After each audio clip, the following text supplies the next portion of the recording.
Hello there, I'm Anthony Wilson, your friendly neighborhood public information officer, and it is the third Tuesday of the month, which means that it's City Council that man alive, is it really hard to talk today or what? It's the third Tuesday of the month, and as we always do, we break down what happened at today's City Council meeting. So joining us today is Tina Dierski, who is our Finance Director, Kimberly Holly, who is our budget manager. So would you guys like to host this show today? I think you do a lovely You're job. doing better than we will. Whatever, Thank you. whatever. So anyway, hey, so this today we approved a budget, and that's why we have you guys on. People talk about the city budget as being this $75 million financial blueprint, but in actuality, as you guys know, the city budget is this conglomeration of all these much smaller budgets. We tend to focus on the general fund budget, but there are also these a number of enterprise fund budgets. So Tina, explain what the difference is between our general fund and all these enterprise funds. Okay, so the $75 million budget you just addressed is actually our general funds budget. Our total citywide budget is closer to $140 million. We have the general fund, then we have, of course, all of the enterprise funds that you are familiar with, like water, wastewater, stormwater, solid waste. Those are all enterprise funds that operate outside of the general fund, and they are meant to cover their expenses by the revenues that they generate in those funds. We also have some internal service funds that we use for like city employee health insurance, fleet services, things like that. We have some grant funds that are funded through usually federal grants. And so all of those funds come together to complete our entire city budget. And so with the enterprise funds, I mean, they are typically just expected to run like mini businesses where they have to generate all the revenue that they then expend in order to carry out their operations. That's correct. They're meant to be self-supporting. And so, for example, with the water fund, you know, we went through the water rate study several years back, and that's why we had to implement some new rates because the water fund was, for lack of a better word, failing. And so because that fund is meant to support itself, we had to increase the revenues in order to sustain the expenses that, and many times are fixed. Yeah, because that's a 24/7, 365 operation. Exactly. So what makes the general fund special? Why do we focus so much on the general fund? Well, I think the main reason is that the majority of the revenues that come into the general fund are the property tax, in addition to the sales tax revenue. And so I think that's why most people focus on that, because that's what they're paying into to fund things like public safety, parks, streets, traffic, all those things that are not accounted for in another fund are then accounted for in the general fund. So Kimberly, as you know, as our budget manager, the new fiscal year begins October the 1st. How long has the finance department been working on the fiscal year 2019 budget? We actually started our budget process internally in March, and then we worked with department directors starting in April. We have been going through each line item of the budget and making sure that all of our expenses are needed and that our revenues are accurate. And then in June, we worked through it with the city manager's office. And then in July, we start working with our council, communicating with them the process. And then here we are in August and September, and we had public meetings, and finally today we got it adopted. What would you say is the most difficult or maybe the most challenging part of crafting a budget that is large as $75 million? It's definitely going through all of the expenditures and asking departments to justify them. We really want to make sure our tax dollars are used to the best possible purposes, and trying to make sure that we can do that for our citizens. And then we hope each year that we have some marginal revenue left over and we can allocate that out to the departments, and generally it's in the form of new equipment or salary increases, and of course our increasing health insurance cost. So Tina, people may not realize, but state law actually requires that cities, municipalities pass a balanced budget. That is, we can't have any surplus funds at the bottom line. We can't have a deficit at the bottom line like the federal government does. Of course, they can print their own money. But the goal is really never to end the fiscal year with our expenditures equaling our revenues, is it? True. I mean, we always hope that we have some savings in our expenditure accounts or maybe some increases in revenue that we didn't expect. And so we always hope to, at the end of the year, have more revenue than expense. And most of the time we do that. And then if we do have some extra expenditure monies left at year end like we did this year, then that gives the council sometimes an opportunity, not expenditure savings, but revenue surplus as we did this year. That gives the council the opportunity to fund some one-time opportunities in the form of capital projects. So we mentioned about the fund balance, which is unspent revenue from prior budget years. And for the general fund in particular, what is the fund balance? Maybe either one of you can answer this. An estimated number that we have right now. We're looking at about $17 million. Yeah, our current budget, we expect $17 million at the end of the year. And so the council has a targeted goal for each fund to have a fund balance of a certain amount. What is that for the general fund? Our goal is to have 75 operating days, and we're really close in line with that, but we always try to give ourselves some leeway there. So why 75? Why, from a financial standpoint, a fiscal standpoint, why is that good public policy to have 75 days worth of operating expenses in reserve? Best practices suggest that we have a 90-day fund balance for operating expenses, and that is to give yourself 3 months worth of basically money in the bank, so that if you do have something catastrophic happen, that you're able to meet your budgeted expenditures or your obligations during that time period. And so, for instance, this past week we had the major line water main break. That wasn't catastrophic per se because we were able to navigate that, but it wasn't definitely an unexpected expense, and people ask, well, how is this going to be paid for, and are we going to see an increase in water rates as a result of this? And the answer to that is no, because of the fund balance, right? Right. Yeah. Right. Yeah. Okay, so sales tax collections this year were about $1.6 million above what was initially budgeted. So we had a really great year as far as sales tax collections go. And so we decided to budget flat to those actuals after a really good year. So what are the benefits and the risk of budgeting flat after a really good year of sales tax collections? So we didn't exactly budget flat. We budgeted at about $18.4 million, and this year we saw 18.6. So we're a little bit short of budgeting flat, so we're being still a little bit conservative.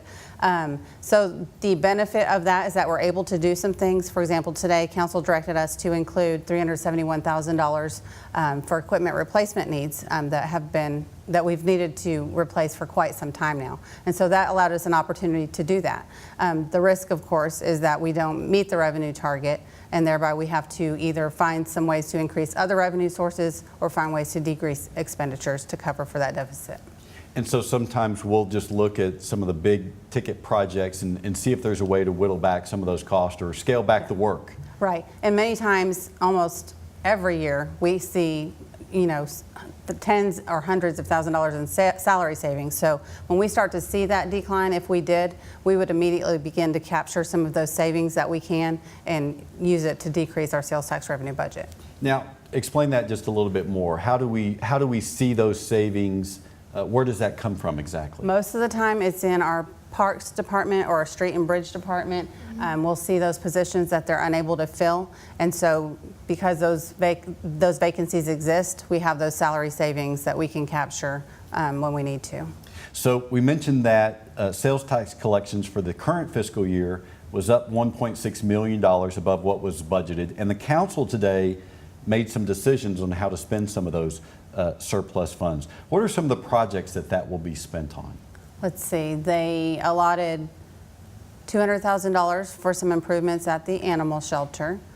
Some things that have needed to be done there for a long time. They have a couple of garages that need to be updated in the processing room as well.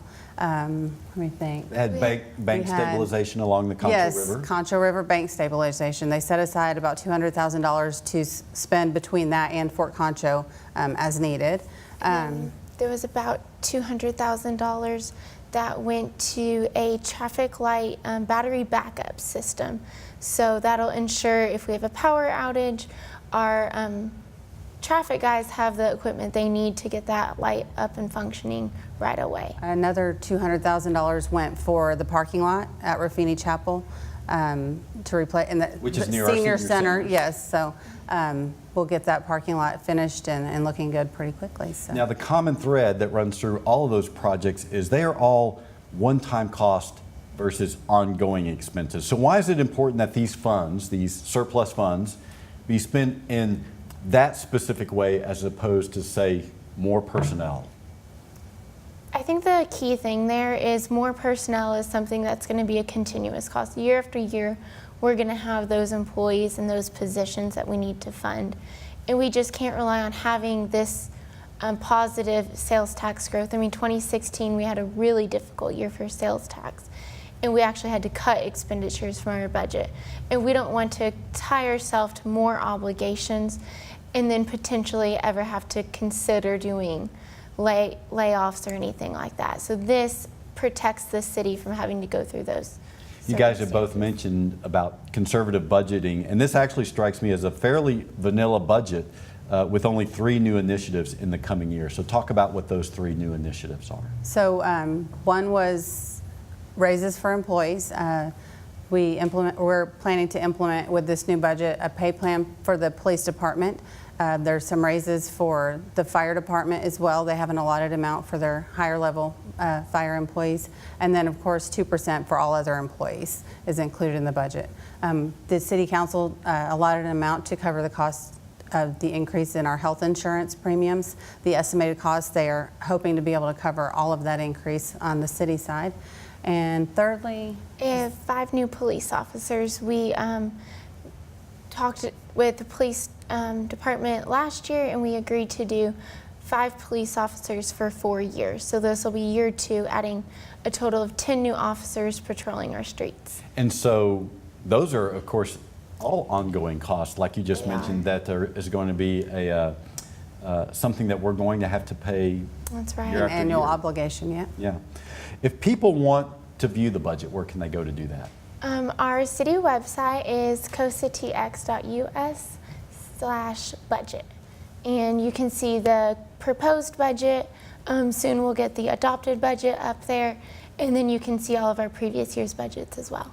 Now, one of the things, I'll brag about you guys here just for a little bit, but typically every year you guys win some awards for the form that you put your budget out in.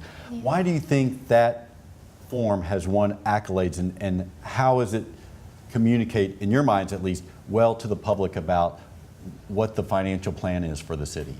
I think it's just that it has a lot of descriptions in there, and we try to use lots of charts and lots of graphs and provide a visual explanation of what's going on in the city.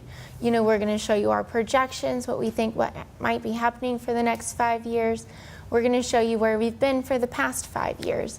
And then you can really see a breakdown of where your money goes. So if you look at, my favorite chart is this pie chart of general fund expenditures, and you'll see that 52% of our money that's paid into the general fund is for police and fire department.